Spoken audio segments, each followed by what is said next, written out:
Hello and welcome to Mama's Relaxation. I have a fun, exciting project to share with you today. It's something that I love doing this time of year with my kids. I'm going to tell you about how we make an Easter Bummy. Isn't that adorable? I love doing this and I hope that you do it with your kids too, and I hope that you show me when you do. You can tag me on Instagram at Mama's Relaxation. Use the hashtag Easter Bummy. I would love to see it. To get started, you're going to want to gather your supplies. I like to use a pre-stretched canvas. I like that it's instantly wall art instead of refrigerator art, although you could certainly use paper, cardboard, or any other thing that you wanted. I have tried making hand towels with these, but I found out that people really didn't like to use them. They didn't want to ruin them or stain them, and that they were a lot harder to make than using the pre-stretched canvas. The next thing you're going to want to use is some type of paint.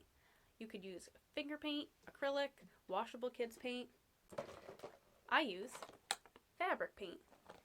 I had this when I started making them on the towels. Even though that didn't really work, I continued to use the fabric paint, and I really like it. I like that I have the tip to draw in little details afterwards. I like how quickly it dries. I like the opacity of it, so if you're layering something, you can still see the layer underneath a little bit. Even though I like to be all natural, I will clearly slather my children in paint that is labeled for fabric only, for the sake of art.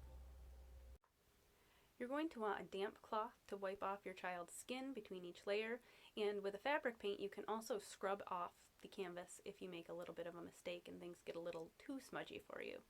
You're going to want total to partial nudity for you and your child, because this can be a little bit messy.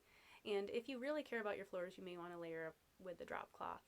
I, however, do not, and I just use a steam mop after if I really make a mess, but I'm not super particular about my floors.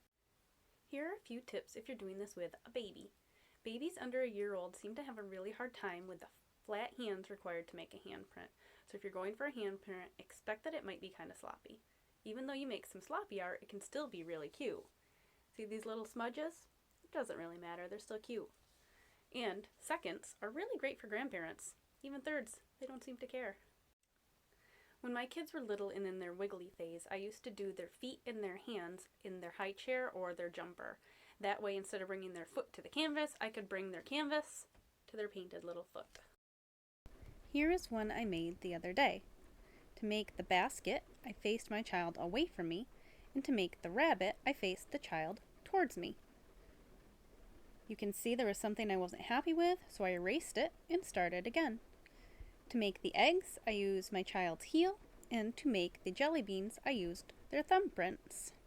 I am so happy with the way that this came out.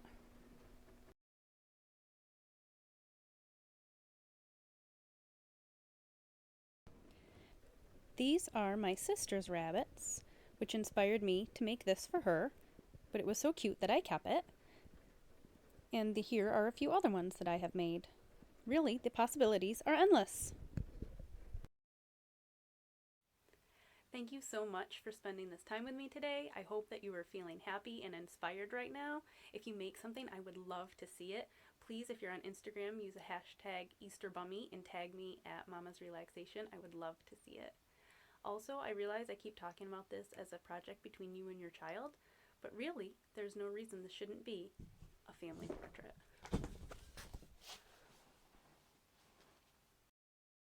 I think this has treasured family heirloom written all over it. If you feel inspired to like and share this video, it would be greatly appreciated, and subscribe to see what's next. Thank you!